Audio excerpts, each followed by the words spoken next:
जय हिंद। आपका बहुत बहुत स्वागत है आपके अपने यूट्यूब चैनल द मेगास क्लासेस में। तो आइए आज हम देखते हैं कि लघुत्तम समापवर्तक और महत्तम समापवर्तक निकालने का सूत्र क्या है। देखिए, लासा और मासा निकालने का सूत्र ये बहुत इंपॉर्टेंट है। कई कंपटीशन एग्जाम में इससे रिलेटेड क्वेश्चन पूछे जाते हैं। तो यदि हमें एक सूत्र मालूम है, सिर्फ एक सूत्र मालूम है, तो इससे हम बहुत से सूत्र बना सकते हैं। कैसे? देखिए, ये होता है, फार्मूला होता है लासा लासा गुणा गए मासा बराबर मीन्स लघुत्तम समापवर्तक गुणा गए महत्तम समापवर्तक बराबर होता है पहली संख्या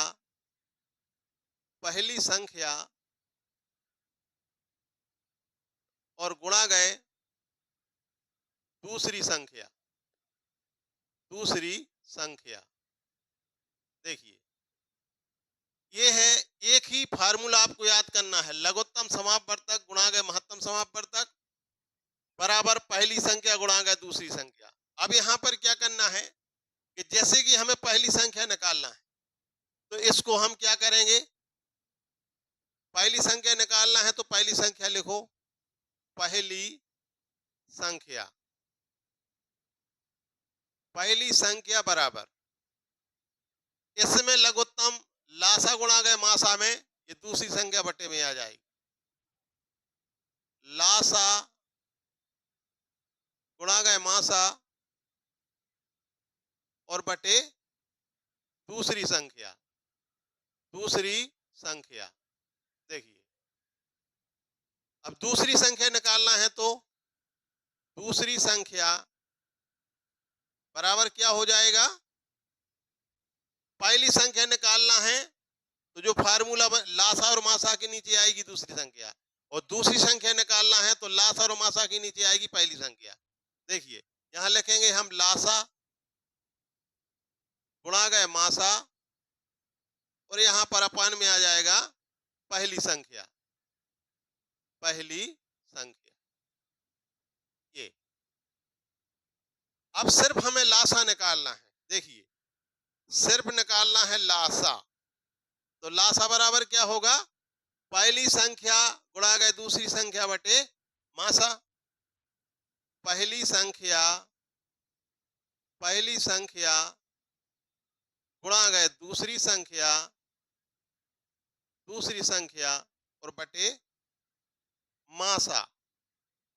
जिस प्रकार से पहली संख्या निकालते हैं तो दूसरी संख्या बटे में जाती है, और दूसरी संख्या निकालते हैं तो पहली संख्या बटे में जाती है, इसी प्रकार से जब लासा निकालते हैं तो मासा बटे में जाता है, और मासा निकालते हैं तो लासा बटे में जाता है। अब यहाँ पर मासा निकालेंगे, मासा तो क्या हो जाएगा, पहली संख्या गुणा गए दूसरी संख्या, पहली संख्या गुणा गए दूसरी संख्या और बटे में लासा चला जाएगा। पहली संख्या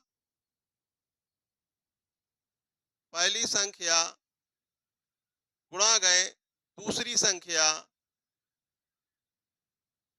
और बटे में आ जाएगा लासा। तो इस प्रकार से एक बार और इसको समझ लें, लासा और मासा निकालने का सूत्र ये हमें याद करना है। कितना याद करना है, ये ये वाला याद करना है कि लासा गुणा गए मासा बराबर पहली संख्या गुणा गए दूसरी संख्या। अब जैसे ही हमें क्या निकालना है, पहली संख्या, तो लासा गुणा गए मासा के अपान में दूसरी संख्या आ जाएगी, और जब हम दूसरी संख्या निकालेंगे तो लासा गुणा गए मासा के अपान में ये पहली संख्या आ जाएगी।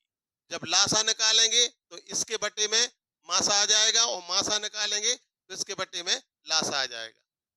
दो फार्मूला और हैं, उसको और देखें।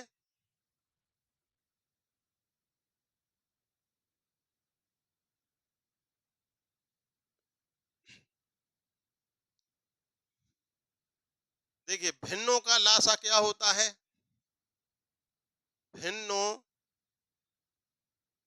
का लासा बराबर होता है अंशों का लासा, अंशों का लासा बटे हरों का लासा, हरों का लासा मीन्स लघुत्तम समा, सॉरी, हरों का मासा, महत्तम समापवर्तक, और भिन्नों का, भिन्नों का मासा क्या होता होगा? मासा बराबर अंशों का मासा, अंशों का मासा बटे हरों का लासा, हरों का लासा। तो इस प्रकार से 4 और 2 6, 6 फार्मूले आपको याद होने चाहिए आसानी से। एक बार रिपीट और करता हूं मैं कि महत्तम समापवर्तक और लघुत्तम समापवर्तक निकालने का फार्मूला होता है मीन्स लासा गुणा गए मासा बराबर पहली संख्या और गुणा गए दूसरी संख्या। तो पहली संख्या बराबर होता है लासा गुणा गए मासा बटे दूसरी संख्या, दूसरी संख्या बराबर होता है लासा गुणा गए मासा बटे पहली संख्या, और लासा बराबर होता है पहली संख्या गुणा गए दूसरी संख्या बटे मासा, और मासा बराबर होता है पहली संख्या गुणा गए दूसरी संख्या बटे लासा। और अंशों का लासा होता है अंशों का, अंशों का भिन्नों का लासा होता है अंशों का लासा बटे हरों का लासा, और भिन्नों का मासा बराबर होता है अंशों का मासा बटे हरों का लासा। तो आई होप कि आपको समझ में आया होगा। मिलते हैं नेक्स्ट वीडियो में, तब तक के लिए जय हिंद।